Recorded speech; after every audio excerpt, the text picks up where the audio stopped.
England are definitely playing. England are playing tonight, but I have no idea who they are playing. They haven't been knocked out yet at the World Cup. That's pretty impressive. Good old England. Apparently not. I mean, usually they're long gone by now. Mm-hmm. What are they up to? The quarterfinals? This is the quarterfinals, I think. Well, I mean, they got far. Yeah, this is usually the bit where they miss some penalties and everybody gets very upset. This is usually the thing that happens. If you look, I mean, there are people staying up late. I think it starts at 10 o'clock, come to think of it, 10 o'clock our time. So it'll be on one of these screens somewhere. It'll be beamed across the world, and the pubs, the beer gardens, they'll be open with their giant screens and things like that. And, the whooey! I mean, the last match, Rabbi, was on at 3 o'clock in the morning, UK time. So I was in bed. And it was a really hot night as well, trying to get to sleep. So I've got the window open. And there were a set of houses round the back of me, which is it's a nice development round the back of me. There's not usually a murmur from there, but they'd clearly got a house full watching the football. And it was, even at 3, 4 in the morning, it was people shouting their heads off, singing, letting off fireworks, all sorts of stuff. Of course, they did win. I forgot. I'm just going to say that. I forgot what it was. Totally lost it. Never mind. It'll come back, or it won't. Doesn't matter. Oh, did you see that article? Did you guys see that article about how Netflix, their viewership is really dropping across the board, which is why they say most of their series don't last more than one season. I think it was promoted because this new Avatar show after 1 week lost 60% of its audience, and so they started doing some of the other shows. And that Night Agent lost 50% of its viewers when it came back. Yeah, that was a big show, wasn't it? And then it says 35% in the following season. So they're trying to, apparently the execs are reviewing the data to try to track why the viewership is dropping. Because what they make is shit. I'm thinking of getting, I just got divorced, and the Disney Plus account is... what's I going to say is in my name, and Netflix is in my ex-wife's name, right? So I'm thinking, am I going to get my own Netflix? You could swap. I don't know.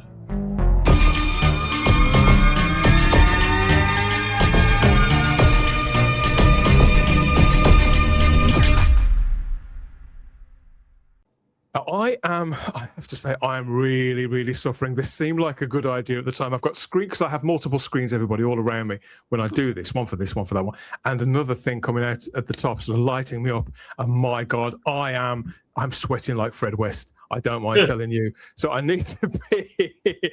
This is what I need. I need the spray of the ocean. But that is one of the saddest Bond movies of all time. Yeah. One of the worst. I think arguably this scene, this shot, I think honestly is where Bond jumped the shark. I think that's why they had to totally reboot with Casino Royale after this. It was such a shame because GoldenEye, it was like the first Bond in 7 years. It was fantastic, right? It just ticked every box. And then it just kind of did. He had a good solid 3 movies, and then was it 3 or 4 movies? And the last this was the fourth. It was the solid 3 movies, and this one was just shite, right? I really wish he got another one, and I really wish that they would do another Bond with him now. But he'll be perfect. Well, Brosnan wanted the next movie after this. He really wanted to do Casino Royale. Oh, really? Well, that's down to Quentin Tarantino. Idea, right? Quentin Tarantino was pitching this idea of doing a one-off Bond movie of Casino Royale set in the 60s or the 50s, like as a period piece, and they said no, which I thought was a shame. Yeah. And but the idea for Casino Royale was born with him. It stinks a bit of what they did with Ben Affleck with the Batman, because obviously the film The Batman was Ben Affleck's idea. He'd written a script, hadn't he? It was meant to be the Batman versus Deathstroke, and they'd got Joe Montana, is it? I don't know the actor's name. Mantegna. Yeah, he would have been great. Yeah. He was great in one scene in Justice League. He was great, and obviously he was in True Blood all those years. He was fantastic, and that was the film they were sort of going with. And then Ben Affleck had to go to rehab.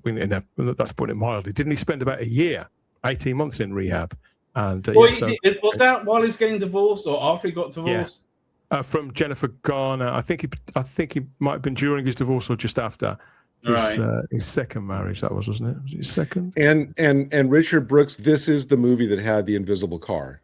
See, I've never had a problem. I've never had a problem with the invisible car, but this, I remember seeing it on the big screen and thinking, no, it doesn't work. I know. I would rather watch this than I would watch No Time to Die.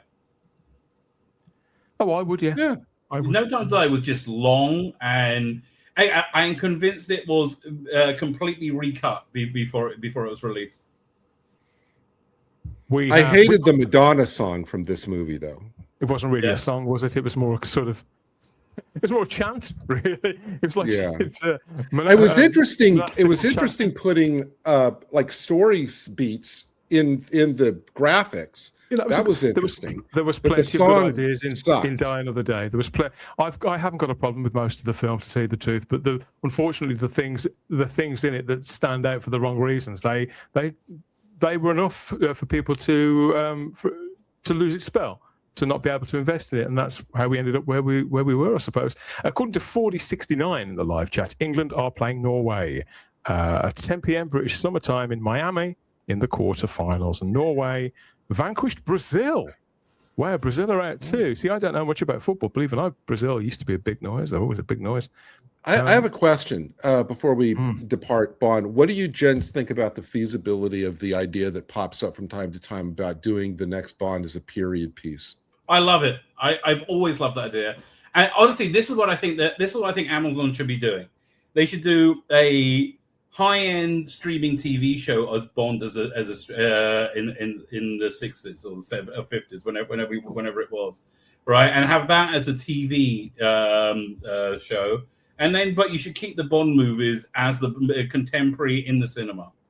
But I love the idea of doing it as a period piece. It's very hard to do a Bond movie as a one-off, right? They're designed to be an ongoing series of roughly similar movies every time. Like Mission Impossible. Yeah, they're roughly similar movies. There's a lot in Bond that has never been exploited, I think, in the brand, in the franchise, in the IP, that's never been exploited in the way that other people would. And I know it's because they had a kind of quality consideration. They really didn't want to devalue it and make it less special. And I understand that, but I think that, I don't know, I just think that time has passed, and that they could dig into it. They could really significantly dig into it. I've been watching over the last 3 weeks, maybe, a series which I was looking forward to it at the time, come to think of it, but it's one of those that we spent that long waiting for it. It kind of passed me by. So it's on Amazon, and it's an 8-part series. And this reminds me of Bond because it's another IP that's been sort of exploited. This has been exploited a lot, I suppose you could say, but never on screen in a TV show quite like this, quite as high end. It's the new Young Sherlock show. Oh, what have you seen it? Is it good? I think. Well, it's slow to warm up in that you're not quite sure whether you like the cast or not, and the initial plot doesn't really hang together especially well. But something just clicks with it about 4 or 5 episodes in. Guy Ritchie shows are normally pretty good. They've already renewed it for season 2, I think, right? They probably did that before they aired season 1. I'm now about 5 in, and I'm riveted to this, and it's sort of come at me out of the blue. I've just watched one now and again, and I thought, it wouldn't bother me if I never see this again. But no, it's really won me over.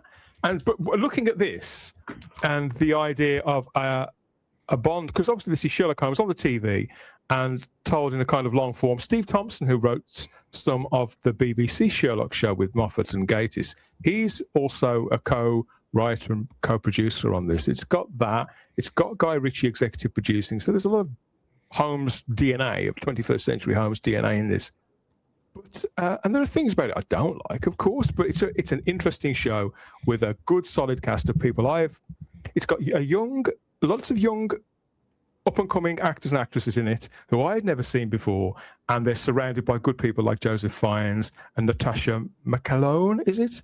From Californication. So there's some really good people in it. I can't recommend this highly enough. I mean, unless they really drop the ball. They're based on books by Andy Lane from Right, 15 years ago. Like, yeah, I wouldn't describe them as kids' books, but that kind of between the ages of say 11 and YA. 18, 19, they were kind of like the young, again, like the young Bond books. Well, okay, that's also Amazon. Maybe the success of this may help them look at Bond and think, how can we exploit it? What can we do inside of that? That's definitely on my watch list, and I just checked. They did announce that they renewed it for season 2, so it's a big, But this isn't necessarily a bad thing. It seems like every iteration of Sherlock now, no matter who does it, it's like has to have Moriarty in it. It's like they can't do Sherlock without Moriarty. Yeah, so you're right. A show that I liked called Sherlock and Daughter, which was on the CW here, but was made in England. 8-part series, really well done. That had Moriarty. Elementary had, I won't spoil it, Elementary had a really, really, really clever take on Moriarty there. But it just seems like for the most part, they can't conceive of doing Sherlock with any other villain besides Moriarty. It's like Superman and Lex Luthor. It's time to move on. The same. Yeah. Exactly the same.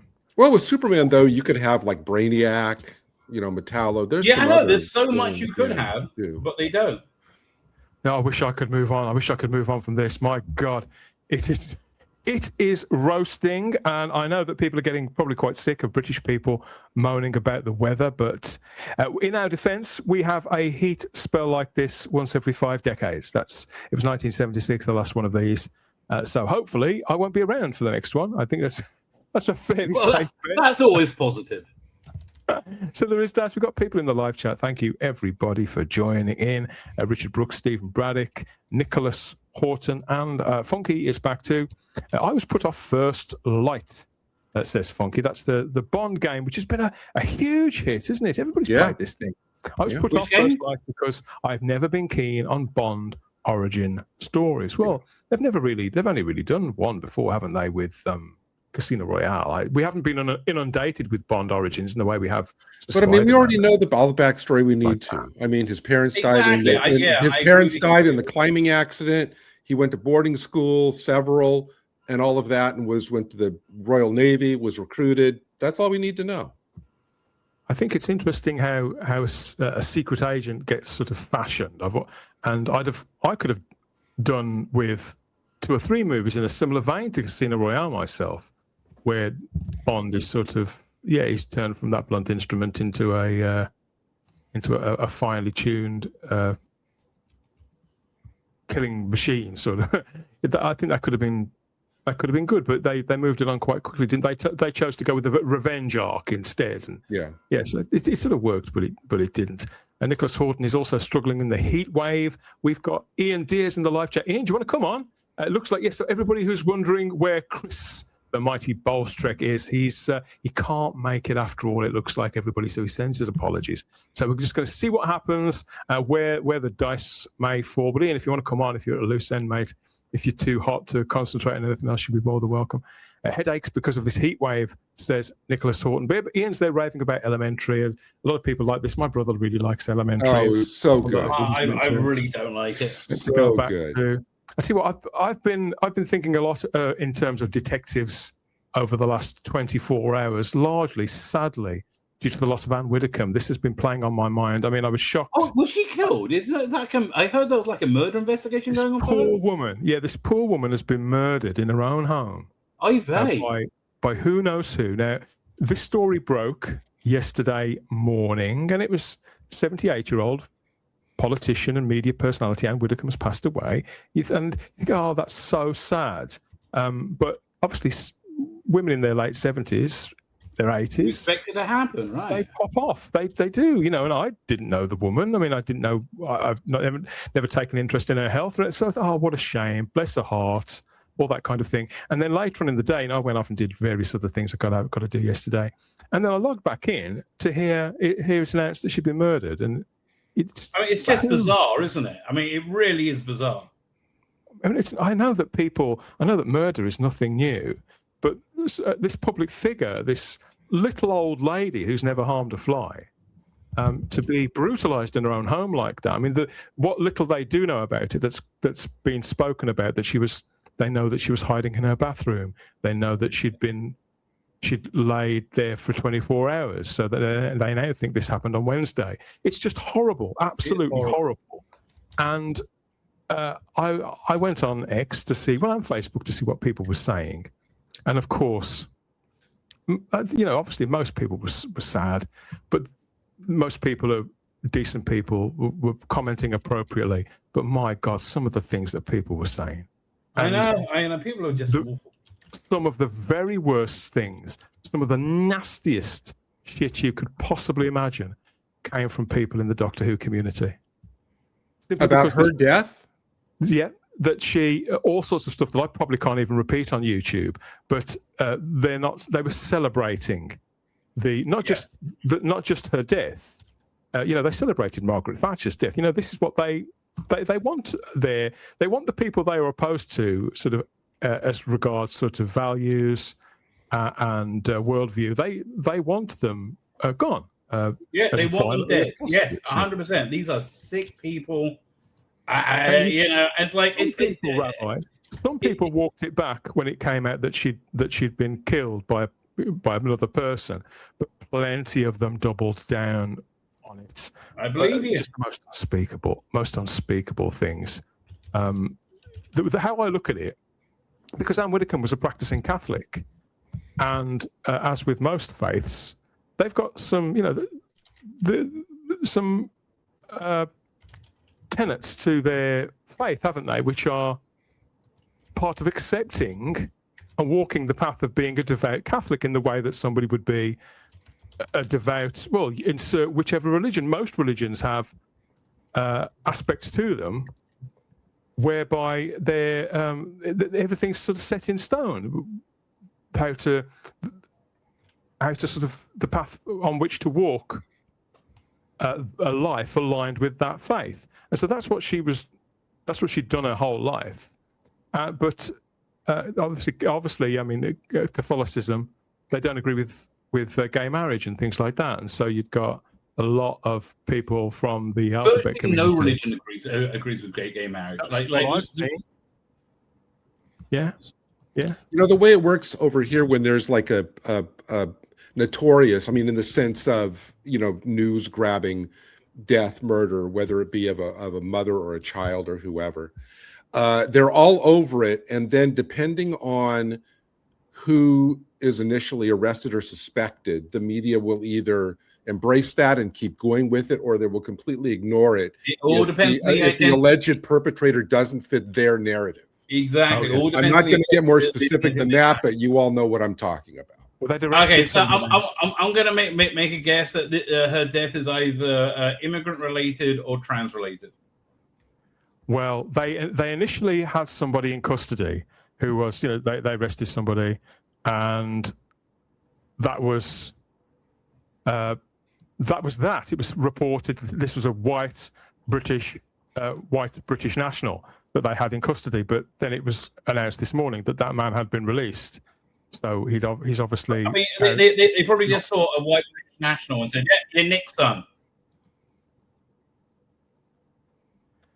It makes you wonder. It makes you wonder. Here is Anne Widdecombe in Doctor Who with John Sim there in The Sound of Drums back in 2007. When you could have a right-wing politician involved, like working with Russell Davies, and it wasn't a problem. Back in the good old days. But the way I look at it is that just because Anne Widdecombe's faith... Oh, we've got Ian. Hi, Ian. Just because Anne Widdecombe's faith was against gay marriage, had views about homosexuality, about transgenderism, about any one of a number of topics, and because she was a practicing Catholic, that doesn't mean she didn't treat people any differently. This woman didn't discriminate. She still went on Strictly Come Dancing, which is the gay show on TV. She's still close friends with several huge British media figures who are openly gay. So this woman didn't discriminate based on her faith. But of course, the people who would comment like that, Rabbi, because they discriminate, because they are mean-spirited and nasty, violent people, they can't imagine that somebody could have these beliefs, but not be bigoted, but not discriminate against other people. It's 100% projection, like 100% projection. Welcome Which is aboard, like, Ian. Hi, Ian. hey, how you doing, sir? I'm doing all right. I'm doing all right. How are you guys doing? Okay. Very good. You haven't been forced to watch a movie you hated in the last week, so I think you're doing good. No, not yet. Not yet. Yeah. I figure, you know what? You guys are still wearing shirts, so it can't be that hot. Oh no. We're not used to this heat at all. And you're wearing black shirts. That's why we're wearing black shirts. I can't imagine life without air conditioning. Believe it or not, this is It sounds green. awful. Oh, it is green. It is, you're right. It is, okay. But it's just that everything looks because my lighting is set up so everything Right. kind of Okay. looks black at a certain distance. Yeah, there's a lot of things we're not used to, Gary. And last week, of course, it was Independence Day, and we celebrated with you, didn't we? We did our best. Yes. To bring some of your countrymen, your 250 years worth of history to the stream, and I went taking pictures, Ian, at my local Aldi here to show Gary that. And Gary asked me, are you going to try a taste of America? And I hadn't. And my girlfriend had picked up some sort of cookies and things like that, but she'd certainly eaten them all by the time I got back round there. So I decided. Dan, you've got to let that resentment go. It's been 250 years. You just have to try to get over it. Well, I decided, Gary, that I was going to get with it, and so I treated myself to, from that range, a bottle of a real American root beer. Ooh, nice. Oh, I love root. I love root beer. Yeah, I love root. Box is the best, though. I love box. Yep. They Anything you get like in a bottle, not a can. The bottle. Right, exactly. Although I do like Dr. Brown's as well. Dr. Brown's is good. They used You to may sell have it spied. in Burger have King, spied, didn't Ian. they? But you may have spied, Ian, that I haven't even made my way halfway down this bottle, because I think this tastes like ass myself. Oh, I like it. I like if ours it. tasted like that, I'll get my tongue up anyway. As with all things, Dan, you've got to get the good quality stuff. Yeah, when it's cheapest cold, it tastes okay. Yeah. I used to like it because they used to have it in Burger King.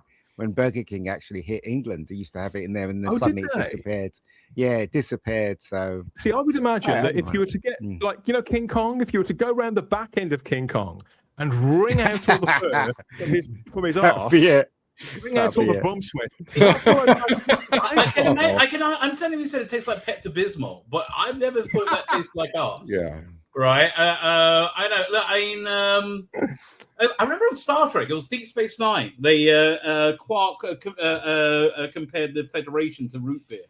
He's like, it's bubbly and it's sweet, right? And it tastes different, and it's just different. And then if you drink enough of it, you end up liking it. it's okay. It's okay. As I said, it's like Marmite, isn't it? You either like it or not, kind of thing. Marmite flavored root beer. Now you're talking. Okay. Dan, you probably had no doubt real beer, and I'm sure you've had beer that hasn't really been that great, but that didn't put you off all of beer. That's true. Well, this is not, of course, this is non-alcoholic. It's fizzy pop, really. Well, what I'm going to do later on, because you're quite right, I shouldn't give up at the first hurdle, should I? Well, if you don't like it, you don't like it. Rabbi will send you a list of like the good brands to try. Yeah, do you like Dr. Pepper? I do. I mean, love eventually, to be fair, my first girlfriend told me I would get a taste for it, and she was right. I did. So maybe, maybe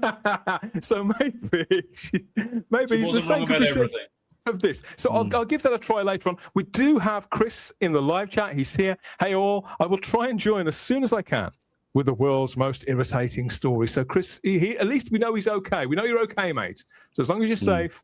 We're here. We're talking about whatever. That means something happened in his back alley. I'm not speaking metaphorically. Oh no! Maybe he makes root beer. She was always straight to the point, no messing around. Yeah, she was. She was a game girl. We split up after about 18 months, but. Oh, do you mean Anne Widdecombe? I think Anne Widdecombe. I think so. Yes. Gotcha. Hail, everyone, says Lord Thoth, heading to a bachelor party, but wanted to say hello. Oh God, I can't imagine. I'm too old. That's what Stay away from the horses, Lord Thoth. Okay, a bachelor party in your 50s, you get to go to bed at 9. Have a great time. Have a great time. YouTube has brought us the Pop Dude Shop. Prop Dude Shop. What sort of props do you make, dude? Let us know there on YouTube. Welcome. This isn't our usual show, so the kind of stuff we're talking about isn't. Well, is it the kind of stuff we usually talk about? It's exactly what we normally do. The first half of the show, Prop Dude Shop. The first half hour or so is just kind of what's going on, what's on our minds. He's asking if the root beer is cold. No, I have to confess, dude. No, you can't drink room temperature root beer. No. Listen to the man. It's got to be really cold. Like fill a glass up with ice and then drink it. And put a scoop of like or Rabbi, the best way to drink root beer in a frosted mug. Yes, he knows what he's talking about. We have root beer fans clearly in the live chat. That's obviously where I may have been going wrong, Ian. Speaking of which, I mean, obviously you're back on deck. You've jumped into the fray. How have you been, mate? What have you been doing? I've been okay. I haven't really been doing much. I've been on lots of live streams and stuff and talking about pop culture, but everything's the same, isn't it? Everybody says the same thing. I know. I never realized Odyssey was happening next week, Friday, and a couple of my friends are going to see it. Yes, but I'm not going to go and see it though. It's not the kind There's of no film way I'm watching a 3.5 hour frigging film. I mean, I saw the trailer, Ian, when I went to see Supergirl. The trailer for Odyssey was on, and I have to say the trailer was breathtaking, absolutely breathtaking. But there's no way I'm watching a 3-hour movie. Actually, with the aircon, maybe I would now, come to think of it. I made that decision before the second heat wave. So maybe I could have been a little hasty. When's it open? Do we know? Next week, Friday, apparently. Well, it's 3 hours long, man. It's almost 3 hours long. No way I'm going to I just checked it. 2 hours, 52 minutes, but then with 20 minutes of trailers and popcorn ads, you're in there for about 3 hours 20. It just looks like a disaster. I'm sorry. It looks like a movie that could have been wonderful that they just ground down with woke shit. Yep. So it can be entered into the I think, to be honest, I mean, I think that could be somewhat previous. I think that the only problem with it seems to me, the thing that people don't like is the casting of two individuals in particular. There's nothing else about it which is ringing any alarm bells for me at all. And to be honest, I'm happy to go and see the film. They're pretty big alarm bells. Elliot Page is a big alarm bell. I'm not bothered. I'm not bothered about the black girl playing Helen of Troy because I haven't seen the film. And what I've heard is that the film, that the melding of different cultures and different ethnicities from all over the world is kind of deliberate, and that it's not a take on the Odyssey that we've heard before, that it's meant to line up with. Again, I'm not explaining this very well, but I watched this video about it and it sounded okay. It's like a Nolan thing.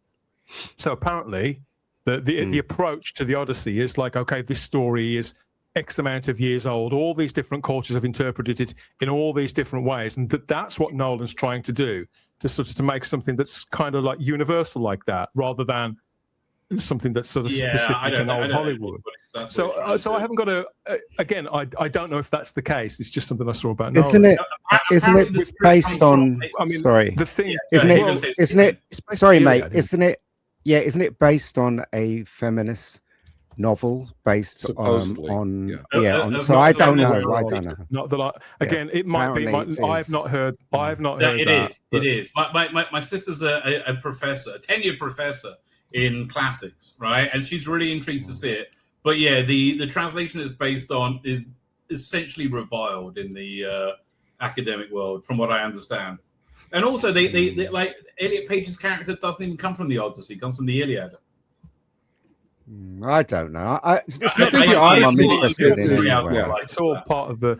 So again, casting Elliot Page is an alarm bell for people like us who follow pop culture. But as I keep saying, the potential audience for a film like this is way outside of the likes of us who follow pop culture. And most people, the man or woman in the streets, have no idea who Elliot Page is. They didn't know who Ellen Page was, so they're not going to care.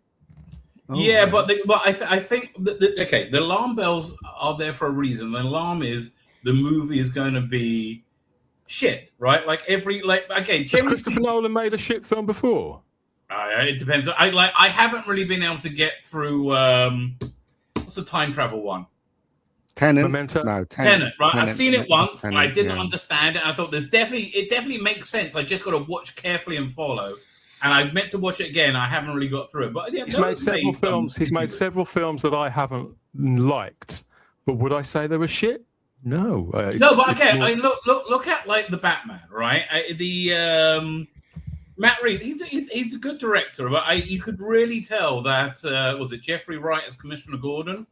Yeah, was from Woketon, whereas Lawrence Fishburne as Perry White, that worked perfectly. You could always tell the intention on the screen, and like these alarm bells normally belie the fact that the rest of the movies, the rest of whatever it is going to be very, very weak and dull and boring and not proficient, right? And that's what these alarm bells say to me. Am I the only one of us that's seen the trailer? Have you, of course, seen it? I've seen the trailer. I've seen the trailer. It doesn't look too bad, but I say again, right? I'm not going to see it because of all the controversy. I'm not going to see it because that kind of film doesn't interest me. I've never liked sandals and I have to be in the right mood stuff. For it. Yeah, I've never liked that stuff. I mean, my niece, Adie, she might persuade me to go and see it because apparently my nieces and nephews love going to the cinema with me, even though the films they choose I really don't want to see. That's why they like going well, with that's you. a tribute to you. Granddad, you're awesome to go to a movie with. You're the cool uncle. Movie. It might have something to do with me paying for them and buying for them popcorn. Yeah. Ian sits there with his family on either side of him, watches the trailers, and leans over. That looks crap. I tell you what, the film they desperately want me to book for them, because they always come to Uncle Ian, they book, is Spider-Man. They want me to book. And all of them want to come. So I might have to book a whole bloody row. Do you know what I mean? So yeah. Ian, you grumble, but you wouldn't have it any other way. No, I wouldn't. I love them. They're great. Yeah. It's fun going to cinema with them. It really is. So yeah, it's interesting. What have you got Blockbuster up for? We got a section on Blockbuster. Before we leave Christopher Nolan, I think the best Christopher Nolan movie is The Prestige. Yes, I agree. I like that one. I like that one. I really like the Dunkirk as well, but I think Prestige is excellent. I like the second Batman film. I liked. I thought that was excellent. Even though it was too long. Yeah. Still better. Yeah, the third one was just way too long. Yeah. I like the Prestige. I really like that. That was that Hugh Jackman and Batman? Yeah, and Batman, wasn't it? Yeah. It was Wolverine and Batman. That was the original name for that movie. Yeah. I didn't like the ending. I didn't like the conclusion to Prestige. I just thought, what? When I saw the conclusion. Yeah, you kind of have to. You really honestly have to. Ending. You have to see it more than once in order to kind of see how it all fits together. That storytelling is fantastic, right? David Bowie in that movie goes back. It's very clever. David Bowie is awesome in that movie. Oh, sorry, I'm still suffering here. I'm still suffering. You're right. I just have to keep putting water all over my face. We don't have superhero fatigue, according to Prop Dude Shop. We have bad movie fatigue. Yeah. No, I think it's a bit of both. Superhero fatigue is definitely real. Maybe, but people are sick of bad movies. I mean, look, they're convinced that Avengers, whatever it's called, Doomsday, is going to make a shit ton of money, and they're wrong. They're wrong. Yeah. Look, get ready for Mandalorian Grogu results. To me, Marvel films don't care. Just don't care. I just think people are being sick of being preached to. They're burned out on it. It's true. I've been rewatching Game of Thrones. I did all of House of the Dragon when that came back. So I did a rewatch of the first 2 seasons. And before that, I did a watch of... What? Guys, I'm just going to get myself a drink. I am literally sweating buckets here, so I shall return. It's really bad. It won't take me long. All right. Okay. See you. I want to get a drink without telling anyone. Anyway, so then I watched Night of the Seven Kingdoms. I didn't want to be rude. I don't care. Good. And so I'm rewatching Game of Thrones. I'm going to watch it up till the Battle of Bastards, but I'm up to episode 6 or 7 already. I forgot how good it was. It's really good. They should have packed it in at the Battle of the Bastards. And No, what they should have done for years is they should have got Dan and Dave, the people who made it, were making it. They should have left after season 5 and said, and then have another group who come in to do and have it as another 5 seasons, and it would have worked much better as a 10-season show, which is what George R. R. Martin always said. And the reason I'm rewatching it is because Game of Thrones is one of the few franchises that has revived itself somewhat. It's nowhere at the height it was when Game of Thrones was huge, but it's like it's putting out consistent quality content now, which I think is good. It's good. I mean, I will always watch a Game of Thrones show now. As long as they've got something to adapt, something solid, it seems that they're fine. It's when they went off piste, when they were tasked with ending it with their own. It was cocaine was the problem. Dan and Dave did really well, right? And they were high on their own farts, and they just had so much coke. And they said, "Yeah, let's do that, and let's do this, and we'll have a West Rosie Express." And like in the first season, when they're like going from Winterfell to the war, whatever, it's like 2-3 weeks. By season 7, it's like 20 minutes. I'm just hoping that they, at the end of all this, they do away with all these $400 million budgeted movies with scripts that are crap and give us some good, medium budgeted, well-written movies. Exactly. Completely agree with you. That I like the over budget. I mean, I like the idea of there being some huge budgeted shows. Like I thought the Andor was fantastic. And I really wish they would do a follow-up to it. Let's just go back to this, because obviously not just Anne Widdecombe we've lost this week. We've lost Bonnie Tyler as well. Wow. Bonnie Tyler's brown bread, really? Bonnie Tyler sadly passed away. She'd been in hospital for 2 months in Portugal. That was good for you. She was fine before she went in. She was a very ill woman. She was in a coma for a long time. They were hoping she was going to pull through, but sadly we did lose Bonnie Tyler. Bonnie Tyler, Total Eclipse of the Heart, was the very first single I ever bought with my own money. You get to a point where your parents buy all that sort of stuff for you, or your grandparents as presents. But by this time I was getting pocket money. I was like 8 or 9 years old. And it said, "What do you want to buy?" I thought, well, I really like that record, so I bought that. And then a few months later, the album came out, Faster Than the Speed of Night. All the work of Jim Steinman, the producer, the guy who did Bad Out of Hell for Meatloaf. This was all his project. It's an incredible album if you've never heard it. And so this was the soundtrack to my life, really, for a couple of years. And whilst I was never as fond of the stuff that she did afterwards as I was of this, Bonnie Tyler was a big deal for me when I was that age. And I tell you, in memory of her, in tribute to her, I'll rub one out to her tonight. Okay. You know what? I actually met her. Her with with Carol Decker. I met her and Carol. Okay. Decker. Now that's made the whole fantasy totally different. She was really honestly as well. She was really honestly, because her songs were really obviously big over here. She really was one of the queens of the power ballads in the 80s. I mean, between her, Heart, Tina Turner, and her range was incredible. Even on Total Eclipse of the Heart, her range in that song alone is great. My personal favorite song of hers was Holding Out for a Hero from Footloose. I love that song. Yeah. But she was great. She's got one of those voices, isn't it? Powerful voices. Another person that has a powerful voice, and he still does, is Tom Jones. And I remember reading a story about Elvis being really scared of Tom Jones taking his crown at one point. So they do have jealousy. And so when I met her and Carol Decker, it was because my brother worked for Total Film, and he was interviewing them at one point, and I was waiting for him because I was going to go out for a drink with my brother, and then I met them, and I, had a chat with them. They're okay. They were just both lovely ladies. They both seem fun. I mean, Carol Decker is really based. She's posting all sorts of stuff about the invasion of Britain and about the Red Gang inquiry, and also she's like proper based. Bonnie Tyler was eccentric by all accounts. She was 75 years old. Obviously, she was Welsh. How did she get that sort of raspy voice? I think it was 60 a day. I think she was on at one point. So that may account. Oh, wow. That may account for some of it. But yeah, I just wanted to pay a little tribute to Bonnie Tyler.